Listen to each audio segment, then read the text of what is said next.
DSC preparation కి మిగిలిన తక్కువ సమయాన్ని డిఎస్సి 2024 యాప్ లేదా DSC2024.com తో జాబ్ ని సాధించండి. జమ్మూ కశ్మీర్లోని పహల్గామ్ ఉగ్రవాదుల దాడి తర్వాత పాకిస్తాన్ పరిస్థితి దయనీయంగా మారిపోయింది. భారత్తో యుద్ధం అంటూ పైకి మేకపోతు గాంభీర్యం ప్రదర్శిస్తున్న యుద్ధం అంటే వెన్నులో వణుకు పుడుతోంది. ఇదిలా ఉంటే భారత్తో యుద్ధం దేవుడెరుగు కానీ బలూచి రూపంలో పాకిస్తాన్కు బిగ్ షాక్ తగిలింది. గత కొన్నేళ్ల నుంచి పాక్తో పోరాటం చేస్తున్న బలూచిస్తాన్ నెమ్మదిగా పాకిస్తాన్లో విస్తరిస్తోంది.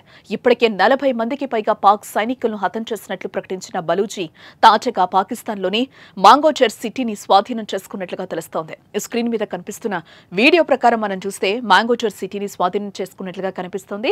ఆ సిటీని స్వాధీనం చేసుకున్న బలూచిస్తాన్ సైన్యం గన్లు పట్టుకుని సిటీలో పహారా కాస్తున్న దృశ్యాలు కూడా మనకి ఆ వీడియోలో క్లియర్ గా కనిపిస్తున్నాయి. వచ్చిపోయే వాహనాలను తనిఖీలు చేస్తోంది బలూచిస్తాన్ సైన్యం. దీంతో మాంగోచర్ సిటీని స్వాధీనం చేసుకున్నట్లుగా కనిపిస్తోంది. ఇక్కడ ఇదిలా ఉంటే కలాట్ జిల్లాలోని మాంగోచర్ సిటీలో 80,000కు పైగా జనం నివసిస్తున్నట్లుగా తెలుస్తోంది.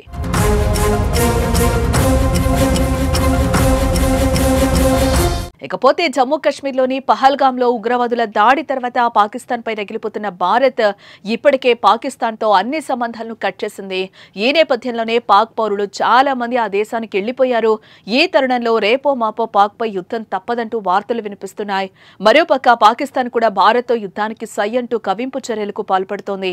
కొంతమంది పాకిస్తాన్ నేతలు నక్కను చూసి కుక్క వాతలు పెట్టుకుంటున్నట్లు నోటికొచ్చినట్టు మాట్లాడుతున్నారు. ఇలా వారు ప్రగల్భాలు పలుకుతున్న నేపథ్యంలో బలూచి తన పని తాను చేసుకుంటూ పోతోంది. పాకిస్తాన్తో చాలా రోజుల నుంచి అంతర్గత యుద్ధం చేస్తున్న బలూచీలు అదును చూసి దెబ్బకొడుతున్నారు. తాజాగా ఇదిగో పాకిస్తాన్లోని మంగోచర్ సిటీని స్వాధీనం చేసుకున్నట్లుగా కనిపిస్తుంది. ఏదేమైనా అహంకారంతో కారు కూతలకొస్తున్న పాకిస్తాన్కు బలూచీలు తగిన బుద్ధి చెప్తున్నారు. భారత్ చేతికి మట్టంటకుండా పని కానిచ్చేస్తున్నారు.